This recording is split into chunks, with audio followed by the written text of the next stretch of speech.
lie that you told had the biggest impact on someone else's life? 1. Organized a party and invited a lot of people. My friend had been hanging out with a girl who was new in town. I invited her too.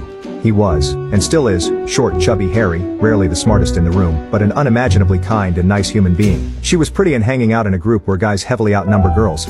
I thought she was using him because he had a car, just to drive her around. That day he asked me if I thought he had a chance if he made a move on her. Smelling the defeat already, I told him absolutely dude. At least he would get rejected and be able to move on instead of orbiting her. It worked though, and they are still together almost 8 years later.